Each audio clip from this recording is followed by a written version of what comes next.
3 साल की मुद्दत दी जाती है जजेस को, तो इसका मतलब ये है कि जो बाकी सारे जज हैं, जस्टिस मंसूर अली शाह साहब हों, मुनीब अख्तर साहब हों, बाकी सारे जज, उनको तो एक एक टन्योर मिलेगी, जितनी मुद्दत उनकी चीफ जस्टिस की बनती है उतनी होगी।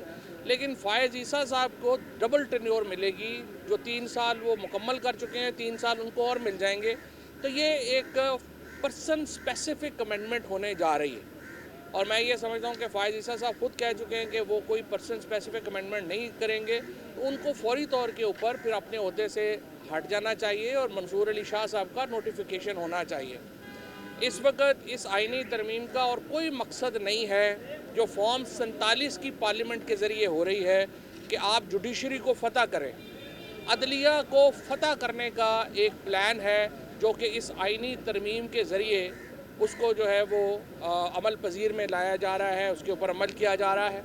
और पार्लियामेंट, पहले तो पूरी पार्लियामेंट वैसे ही जाली है, 18 सीटों के साथ वज़ीर-ए-आज़म बैठा हुआ है, और अब इसके ऊपर भी जब सीटें पूरी नहीं हो रही तो लोगों को अगवा करके, उनके बीवी बच्चों को अगवा करके नंबर पूरे किए जा रहे हैं। तो मैं जो सुप्रीम कोर्ट के चीफ जस्टिस साहब हैं उनसे पूछना चाहता हूँ, क्या आपकी नौकरी जो है वो आपको इतनी अजीज़ हो गई है कि आप लोगों को अगवा करवा के अपनी मुद्दत में इजाफा करवाना चाहते हैं? ऐसे ना करें। आपका एक कैरियर है, सारी उम्र आपने इस कैरियर में लगाई है, क्या इज़्ज़त रह जाएगी? सब ने जाना होता है, कितना अरसा बंदा इक़्तिदार में रह जाता है।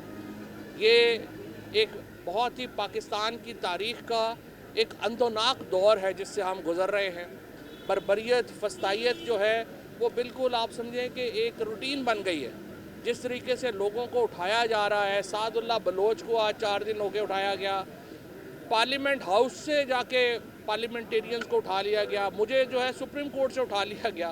तो आप देखें कि किसी इदारे की कोई इज़्ज़त नहीं रह गई, किसी इदारे का कोई मुकाम नहीं रह गया। और ये हम इसके ऊपर यहाँ पे इस वक्त ये है कि हर तमाम जो रियासती इदारे हैं और उनमें अवाम भी शामिल हैं, हम एक एक करके तमाम जो चीज़ें हैं उनको गिराई जा रहे हैं। सो मुझे उम्मीद है कि हुकूमत ने तो इसके ऊपर रिव्यू नहीं करना।